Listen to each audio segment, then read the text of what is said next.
Salut les fans, bienvenue pour cette nouvelle vidéo. Abonne-toi et active la cloche de notification pour ne rien manquer de l'actu de la chaîne qui te donne tout ce que tu as besoin pour le mercato et l'actualité football. L'été est déjà brûlant sur la planète football, et certains clubs n'ont pas attendu pour mettre les bouchées doubles sur le marché des transferts. Entre investissements colossaux, retours inattendus et repositionnements internes, les grandes écuries européennes affûtent leurs effectifs pour aborder la nouvelle saison avec ambition. Et dans cette agitation estivale, Arsenal, Chelsea, le Real Madrid et même le FC Barcelone montrent des visages bien différents, entre certitudes et questions ouvertes. Arsenal est lancé sur le mercato. Les Gunners finalisent 3 transferts et avancent encore sur un autre dossier. En effet, les Gunners avancent bien sur leur mercato. En ce qui concerne le staff, Gabriel Heinze est le petit nouveau de l'équipe dirigée par Mikel Arteta. Il apportera son expérience du très haut niveau, son expertise mais aussi sa grinta légendaire, lui qui présente aussi l'avantage de parfaitement connaître la Premier League depuis son passage à Manchester United. En ce qui concerne les joueurs, Kepa Arrizabalaga, Martin Zubimendi et Christian Norgard ont posé leurs valises chez les pensionnaires de l'Emirates Stadium.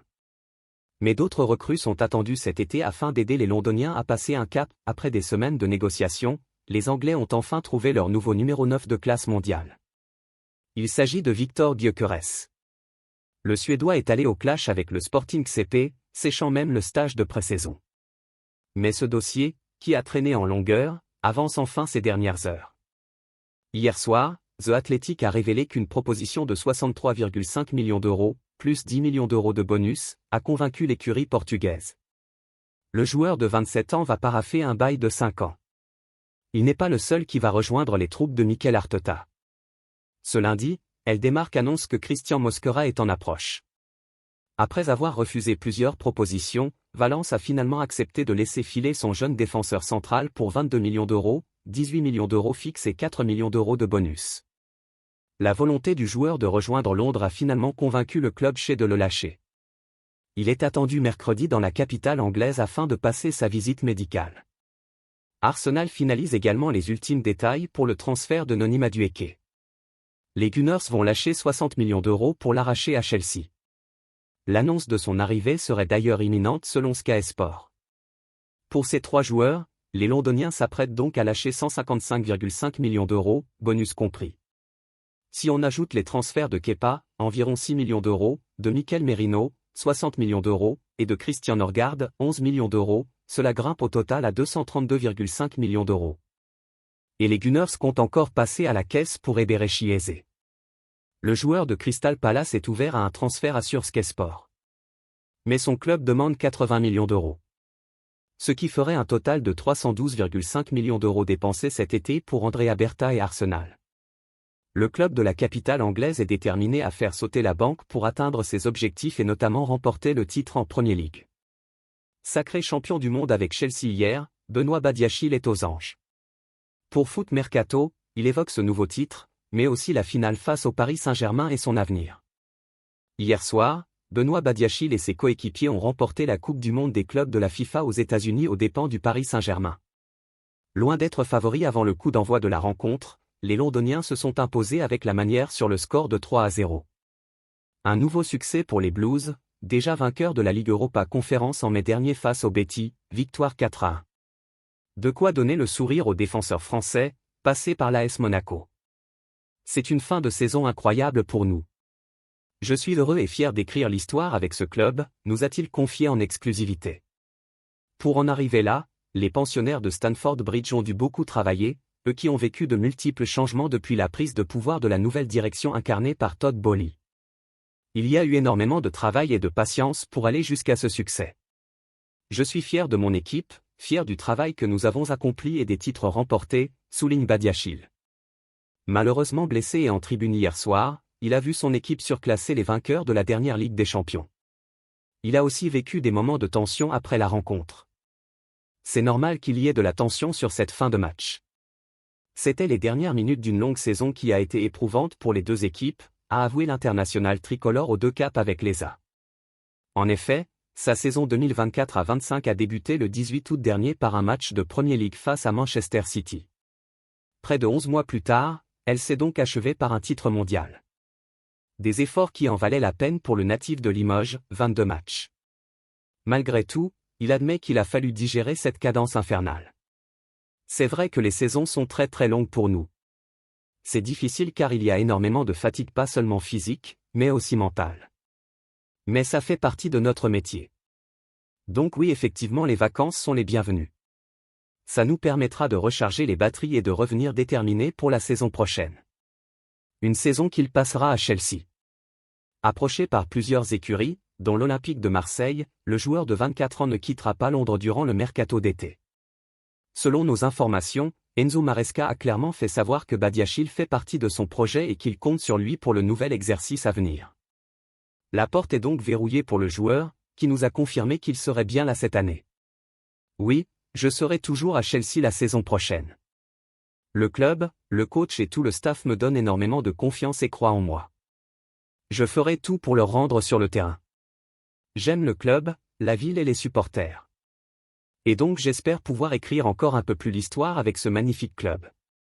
Après des vacances bien méritées, il sera temps de repartir à la conquête de nouveaux trophées pour Benoît Badiachile, qui garde aussi les Bleus et le Mondial 2026 dans un coin de sa tête.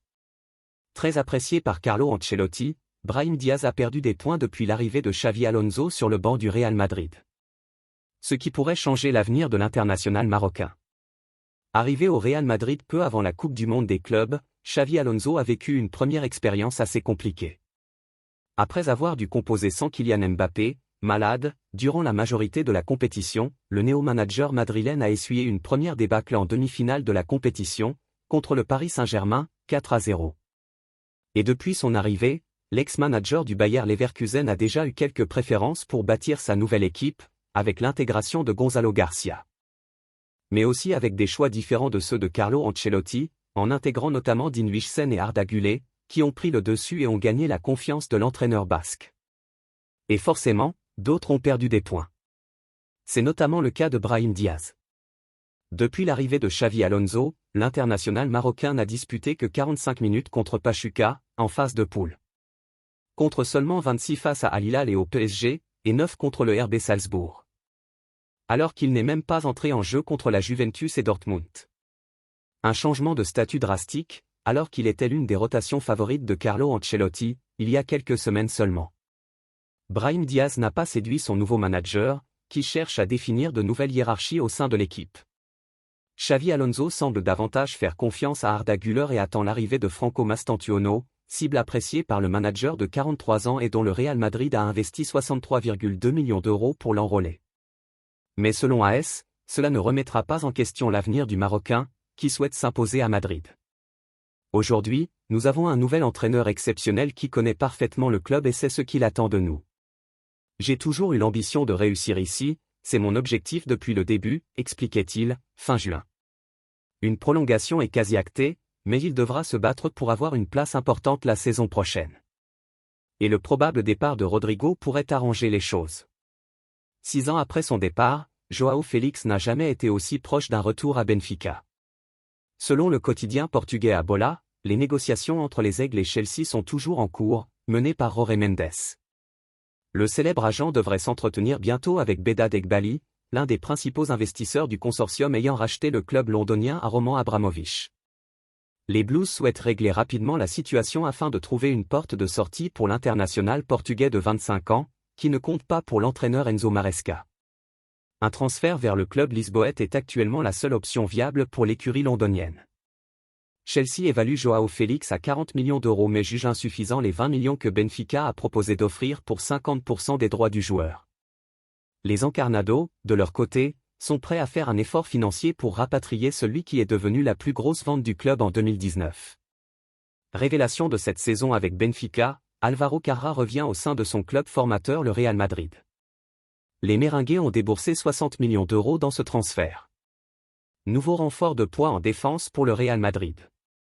Le club espagnol qui a accueilli Xavi Alonso comme nouvel entraîneur a déjà bien commencé les grandes manœuvres. Après avoir recruté Dean Huijsen en provenance de Bournemouth et alors que les arrivées de Trent Alexander-Arnold en provenance de Liverpool ont déjà été officialisées, le Real Madrid a décidé de renforcer le flanc gauche de sa défense en misant sur Álvaro Carra. Formé au Real Madrid entre 2017 et 2020 avant de partir à Manchester United, le latéral gauche espagnol a écumé les prêts. Que ce soit à Preston North End, Grenade ou encore Benfica en janvier 2024. Conservé contre 6 millions d'euros à l'été 2024 par les Águias, il vient cette fois d'être vendu au Merengue contre 60 millions d'euros. Déterminant cette saison avec Benfica de par son activité incessante, l'international U21 espagnol compte 49 apparitions avec le club portugais pour 4 buts et 5 offrandes. De solides références pour le natif de Ferrol qui peut parfaitement évoluer comme latéral gauche, défenseur central axial gauche ou encore piston gauche. Une polyvalence qui plaira à Xavi Alonso. Selon le journaliste Fabrizio Romano, le FC Barcelone n'a pas encore pris de décision définitive concernant une éventuelle offensive pour Marcus Rashford, alors que les discussions internes se poursuivent au sein du club sur le profil idéal recherché pour renforcer les ailes. Malgré le souhait appuyé de l'ailier de Manchester United de rejoindre le club catalan, aucune négociation formelle n'a encore eu lieu entre les deux clubs. La situation en est encore à ses débuts, le Barça préférant se concentrer sur sa stratégie globale de recrutement avant de s'engager sur une piste précise.